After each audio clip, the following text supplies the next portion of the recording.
Hey everyone, it's David Barnett from davidcbarnett.com, the blog site, YouTube channel, iTunes, SoundCloud, Google Play, Spotify, podcast, where we talk about buying, selling, financing, and managing small and medium-sized businesses. Today I'm joined with author David Finkle, author and business coach David Finkle, and multiple author, because I've got two of your books right here, and I know that you've written many others. Just quickly, David, for the people who may not know you in the audience, why don't you just give us a little bit of a background about who you are and how you got into the field of working with entrepreneurs. Absolutely. First, it's a pleasure to be here, David. I started off about 25 years ago, a failed athlete. I was training to play in the Olympics. I got hurt before the Atlanta Games in 1995. I had to retire, and I started my second business. The first one failed, lost my life savings of $3,200 I had saved. The second business hit it big, and over the course of 8 years, we scaled it to a company that was earning about $3.5 million a year profit, Mm-hmm. and then I sold it. And I built the next company. That first business was working with about 1,000 to 1,500 or so coaching clients a year before I sold the company, and I built my next business around that. So I've owned businesses, everything as diverse as professional service firms to um, real estate companies to consumer businesses. But most of what I've done in the last probably 15 years have been about how do I help a business owner build a business versus owning a job, whether they're building it to sell it one day or they're looking to scale it. That's been my bread and butter. How do you actually do that? It's fantastic because the people in my audience are business owners or they want to be a business owner, and for a lot of them that is a big sort of warning, is they don't want to buy something that's just going to be a job. There are people who do that, and there are reasons why some people are motivated to make that kind of decision. But what was interesting when I started to read Freedom Formula, which is your latest book that just came out before Christmas, is that you really break down, I guess, sort of the how do we best work on ourselves as the owner of a business, and then how do we best help the people that are working with us. You've kind of got the book divided into two different sections, and in the first section you talk a lot about the value economy, and I love the discussion that you had about that. Why don't you give us a little bit of an idea of what you were thinking, and what sort of takeaways are in the book about thinking of value versus thinking about working hard? Is this Yeah. one of my favorite things? It's interesting. I think every business person, whether they bought a business or they built it themselves from scratch, they hit a point where they find themselves working awful hard. And what happens is we've convinced ourselves that the way to grow or scale a company is we work harder and longer. We call this the time and effort economy. And the truth of the matter is the biggest business breakthroughs don't come from longer hours. Longer hours have a degrading extra value. I can put in Mm-hmm. 20 extra hours, but I might only get 20 units of value. But if I can not focus on time and effort, hours, sweat, blood, and toil, and instead focus on the value economy, the things that I do that create the most value, I might be able to, in 4 or 5 or 6 hours throughout my week, do something that's so valuable that it's worth more than the other 50 hours I worked combined. And so people in the time and effort economy say things like, if I don't keep checking my inbox and keeping on top of my email or my apps, I might miss something important. But the value economy is a business person who says, hey, if I am just living in my inbox and tied to my phone, I won't create anything of value. And the difference, the discerning is I don't ask the question about how can I work longer or how can I do more. Instead, I ask, what really is the highest use of my time and how do I design the systems around that so that myself and then eventually my key staff and company put our very best attention and talent on those few things that actually make a big difference. And how do you operationalize working smarter? I mean, that's the game. That's how someone can work a lot less and still generate a lot more economic value. Well, and you talk in the book about taking specific time when we have the most energy and devoting it towards those things that are going to actually produce the most value. And many years ago, over 10 years ago, I took a productivity program. It was a program over a couple of weeks. And it was one of my biggest takeaways that I use today is that I don't create to-do lists. Rather, I shuffle blocks in my calendar and I create blocks saying this has to be done. The blocks might get moved, but the blocks have to be addressed. And what you talk about specifically is that we should be thinking about blocking out certain activities in certain times of the day. Yeah, and I'll call it my buffet strategy of time management. Like I love buffets, and I mean I can go to a buffet, and the first thing I want to do is I want to go hit the dessert tray or the sundae machine. But I know if I do that, I'm going to have nothing but junk food. Most of us in our business lives fill our plate with junk food. The most important plate of food is the first thing we put on it. So what we look at it is if I can fill that plate with even just 1 hour or 3 hours in the course of that day with something that actually matters first, Hmm. then the other junk stuff I put in there doesn't hurt me so bad. At least I've filled up and I've gotten the value from that nutritious piece. So we call it a focus day versus a push day. I pick one day a week, would say it's every Thursday, and I block off 2 to 4 hours, one chunk, one day a week. I start there. And I make sure that during that chunk, I only do my most valuable activity or activities. It might only be one or two things, but if I know I can count on that every week for 45 or 50 weeks out of the year, it's amazing the result. And once I have that, my other push days where I'm just kind of doing things normally, if I can give myself even 1 hour of my best time blocked off. Most of us, what we do, David, is we have our time. It's in these small little slivers. You talked about your blocks that you move around. Hmm. I cannot create my best value in 5 minutes or 15 minutes that is somehow shifted around the day. If I can just take that first plate of food on the buffet and have it be, nutritious, high quality proteins and vegetables, anything else is gravy that I eat. So the first thing I do for my week is I make sure I have one focus day with a 2, 3, 4 hour block. And then each of the other days, I just give myself a 1 hour block. All I'm carving out is 5 to 10 hours in the course of an entire week. Even just 5 hours done that way, those 5 hours will probably give me more value in terms of actual accomplishment than the other 45 hours put together.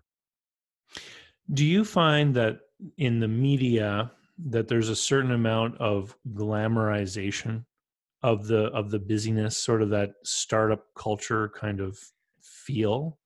I Yeah. certainly notice it where we'll bring a pool table into the office so that we can all stay till 10 o'clock at night, and there's nothing really getting done, is there? Exactly right. I had a business partner once that I ended up buying her interest out because we just weren't the right fit. And she was someone who would work all night, emails coming at 3 or 4 in the morning. Everyone felt the stress and pressure. When I finished buying her out, we scaled that company by about 12-fold over the next 6 years. We didn't do it by working nights and weekends. I don't want my staff working nights and weekends. I want them to have a life so they actually stay with me. And the reality is, I think that we'll talk in the book, The Freedom Formula, about these 5 chains that connect us to the time and effort economy. But one of them is this feeling of being needed. I think any person in a business, whether I bought it or built it from scratch, if we're not careful, this sense that if I'm not there, I get so much of my identity from the business. It's Hmm. a trap. And if I can let go and recognize the business is part of me, but it's certainly not all of me, it makes it much easier to have it keep in place. And the reality of it is, more time, those extra hours, they're diminishing value anyway. So get out, go home, go be with your kids, go take a hike, go sit in the hot tub, do something different, because you're not creating value. All you're doing is just putting in hours and hours of low value mass work as opposed to doing high value things. I think it actually transcends the all the different positions within a business. My father-in-law owns a auto repair and tire shop, and a certain time of year it's busy with the putting winter tires on cars and things like this. And on those, for about 6 weeks, he runs his business on Saturdays, which he normally doesn't. And I said, why don't you just stay open later during the week? And he actually said to me, he said, I've learned a long time ago that if I try to keep any of my technicians here past 5 o'clock, the rate of work just starts to slow right down because they're all tired, distracted. People are trying to go through the motions of doing things, and then mistakes are made. And Exactly. he said he eventually realized it was much smarter just to have 5 or 6 Saturdays during that busy time of year and ask people to come in for a half day, and they can get the extra customers through that way. Yeah, it's interesting. I was talking yesterday with a client of mine. He recently he owns 6 different businesses. He just bought a sixth business recently, and he was telling me about how he's feeling uh, really kind of out of sorts for some reason, and he wasn't getting a lot done. He felt unfocused. And one of the things I suggested to him, I said, "Look, here's what I'm going to guess. Are you finding yourself at your office working in these various businesses, past the point where you're actually getting anything done? And he said, well, yeah, now that you mention it, I am. I said, great, here's your homework. Go home next time. Go take a walk. He's a hunter, so go on the property that you own, that he's got this hunting land, and go care for the property. Go cut down trees and or weeds and build your trails. Do whatever you need to do, but get out of the office. You're not helping the business, Right. and you're hurting yourself. So help both you and your business by going away and then come back recharged. And this is often where our subconscious is given the space to actually create ideas. Absolutely. Yeah. Yeah. So for a lot of my listeners, their plan, either they own a business today or their plan is to buy one day. And in the second part of the book, what I enjoyed is that you talk about actually developing your team, and you talk about how the owner's role is to be a coach for the people that are on the team. And you talk specifically about the culture, and I think we've already touched a little bit about on that when you talk about how you don't want people here all the time. What are some of the things that we could be looking at when we're looking at a business that we might want to acquire that can give us some insights or some clues that there may be some advantages that we could have in sort of reformatting the culture of a business once we get control of it? Yeah. So, I mean, I bought companies before, and one of the things I'm always looking at, of course, is, is the talent in that company the key asset, or is it in formalized systems, or is it in a certain market brand that they have that gives me the value? But in many cases, I have clients who look at companies, and it's really one or two key team members with that. And so, if I'm going to buy a business, I'm always cautious about, is the team going to stay? But here's one thing I notice: a lot of people who build companies that don't really have any formal training in it, they end up building a company that has one or two key people that are actually poisonous to the business, but the business can't live without them. They haven't done any, we call it building strategic depth. It's actually chapter 4 of the Freedom Formula, building so that any function of the business is done by cross-trained team, good at processes and systems in place, and a culture that says this is just how we do it. But I'll give an example. Let's say there's somebody out there, we'll call this person Xavier, and Xavier is incredible at doing one function of the business. But if Xavier's poison, when I come in, one of the most important things I'm going to need to do is, how do I excise that poison? Mm, And I see a lot of people buy companies, and what happens is they go in there, and their first course of business, they just perpetuate that. They accept the fact that this person, Xavier, in our example here, they don't have anyone else who can do what Xavier does. So one of the key cultural elements of any company I've ever built or purchased, I make this a non-negotiable. In my companies, we will have strategic depth. And we'll say it this way, how can you ever take a vacation, Xavier, if no one else can back up your function? So maybe one person can't do what he does, but could two or three do 60% of what he does in a backup, so that if I did now have to have a heart-to-heart with Xavier, here's the adult conversation. And one of the things we talk about in the book, a friend of mine who built a $80 million retail business, he calls it can't do, won't do, don't know how. Whenever he looks at someone, this is the distinction. And for any new manager of a business, you're stepping in, you just bought it, you might not have a lot of experience managing these types of people, but here's a great distinction. When you go talk with this Xavier, what you're looking for is it that he can't do what you're asking, he won't do what you're asking, or he doesn't know how? If he can't do it, he has no capability for it, that's a different answer. If it's he won't do it, I don't accept won't do in companies that I own. I have an adult conversation, and if it doesn't change, then they need to work somewhere else. The don't know how means I need to train, develop, coach this person to help them grab the skills and the experience set to be able to be capable of doing it.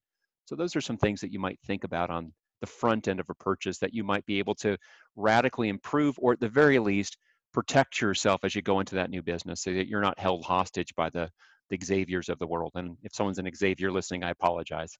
Well, the H word is exactly what I was thinking of as you were going through this, and I've seen it myself in other cases, and I've seen circumstances where people were afraid of that and they didn't do acquisitions. One case that comes to mind was a small business. It was a French bakery, and the seller was the baker, and everyone who came to look at that business realized, hey, wait a minute, if I buy this business, I don't have that skill, and so if I hire someone that has that skill, I'll be beholden to this person. I'll have to do everything I can to make them happy, because if that person were ever to leave, then I won't be able to produce the product. right? And it's not like breaking cookies. The certain artisan skills, these craft skills, take a long time for someone to learn, and it's often an Achilles heel to a business, as you describe, Yeah. especially if it's too small, to where they have trouble developing that strategic depth. um, the discussion, the won't do, can't do, um, I read that in the book, and I thought it was really insightful, because at the end of the day, employees are part of a team where they are selling their time and skills to the business. And I think that there are a lot of people out there who come from a workplace, maybe who haven't had leadership experience, try to be everyone's friend and make things work the way you might at a dinner party, trying to make sure everybody gets along. And I find there's really something that can be messed up if we don't keep in mind that there is a structure to this thing. It's not a dinner party. There is a boss, and there's a reason for that. Yeah. And even building on that, I think sometimes as a new leader in a business, a distinction that's been very helpful for my clients, and it's certainly helped me, has been this distinction, what I'll call, am I coaching this person for results, or am I coaching this person for development? So I want to be really clean on it. So if I'm working with Susan, and Susan is a really, really important player, she's got a future with us, she's got a lot of capability, desire to grow professionally. I don't want to just tell her what to do. I want to grow her capability. So I coach her for development. I ask questions. I don't tell her what to do all the time. I'll often have Mhm. conversations of, what do you think we should do here? Why do you think that? Have you considered this? But there are other team members that are just what I call a role player. They're not really hungry to grow. I can't ascribe ambition to grow. A lot of people don't have it, but they still produce an important function. That type of person I manage by coaching for a result. I'm much more directive with them. Carl, here's what I want you to do. Here's what success looks like. Here's how I want you to close the loop to let me know it's happened. Does that make sense? Wonderful, go have it. When I'm coaching for development, I don't want to be directive. I want to ask questions and help them have a fuller experience so they grow their capability. But I don't want to be afraid or think I have to coach everyone that way, because that takes 2, 3, 4 times as much time. Mhm. I might find that if I've got a staff of 7 people in this business I bought, or 70 people, depending how big the company is, I might find that only 5 to 20% I will ever coach for development. And the others, I'm just there to help them get the result, hold them accountable. But by just asking that question, what it does is it helps me get into the right frame. Which path should I go down with somebody? Yeah, that makes sense.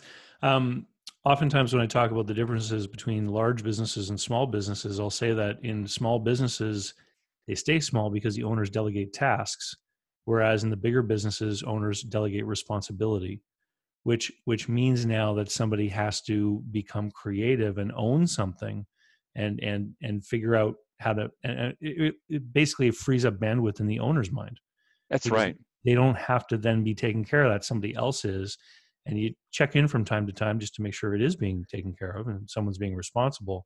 But the owner doesn't have to have their finger on everything all the time, And not especially if only they're trying to grow. that's right. Not only do they not have to, they can't if they want to grow. You brought up something really important. So if they're in the freedom formula, that's the accelerator number 3, grow your leaders. But here's the difference. Like you said, if I'm delegating tasks, I'm basically saying get X or Y done. Instead, what I want to make sure I grow some of these people to own, they have to own functional areas of responsibility. If I'm always handing out the tasks, like there's a gentleman I have in my network, he's a really nice man. He does a lot of commercial real estate, apartment complexes and office buildings. He has a team of about 12 to 14 these virtual assistants, and he loves it. He can pay them, $5, $10 an hour. They do all kinds of stuff. And I teased him about this. I said, well, hang on a second. Who's the one that has to give them all the task assignments? He does. Who's the one that has to manage to make sure all those task assignments are done? He does. Who's the gap catcher when something doesn't cleanly fall into a category, who has to catch it and hand it to somebody else? He does. And I laughed. I said, well, no wonder you work so hard. You don't have anyone besides yourself who has any functional areas that they own in the business. And that's a leader versus you just being a task manager. I've got to grow other leaders because I don't have the attention, the bandwidth to scale the company otherwise. And you're so right about that, David. I totally agree. Yeah. So when you set off to write the Freedom Formula, who was your ideal reader? Who were you thinking about when you wrote this book? Yeah, so this would be my 12th book. And so in all the other books, I'd written it pretty much just for the owner of the business. But I have a lot of clients now who started off with, they either bought a business or they built it from scratch, but they started off with a few employees and now they might be at 50 employees or a couple hundred employees. And what they said to me is, none of your books are good for the employees. And so I Ah, said, oh, okay, well, that was a great challenge for me. And basically, what they said was they've learned so much about how to work smarter from me, not just like what to do, but specifically how to do the what to do. So I set out on how do I write a book that operationalizes not just for the owner and not just for the CEO, but for any of the key people in a business.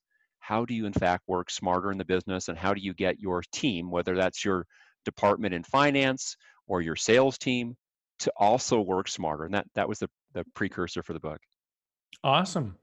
Well, it was good to meet you today, David. I've enjoyed this book that you were good enough to send me, and then I had another book of yours called Scale, which was it was the last one, was it, before this It one? was. It Yeah, was. which I enjoyed as well. And if everyone's interested, where's the best place that they can get a copy of the Freedom Formula?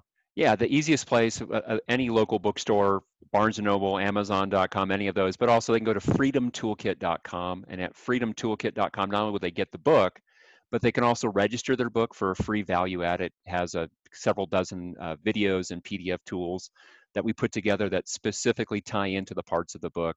I've learned I can't put too much in a book in terms of if it's more than about 300 pages, and this one's I think about 260, people won't read it. So the extra pieces that I wanted them to have, we did it as video and PDF tools that are there that they can unlock by simply getting a copy of the book. Well, it what I think is really great about it is that when I am doing my talks and discussions and consulting with clients and everything, it's very heavy on numbers. It's a finance conversation often, and it's all about what's been happening and what could happen in the business and what the numbers look like. But it all of that stuff is a function of the people that are working. And so the leadership aspect is something that is critical for people to develop, especially if they're coming from a background where they haven't had any kind of leadership of teams and things like this. And so that's why I thought it was a great conversation for us to have today. Well, I appreciate it, and I wish any of your listeners a very big success in the purchase and scaling and eventually the exit from the company that they're building. Awesome. Thank you, David. Have a great Thank day.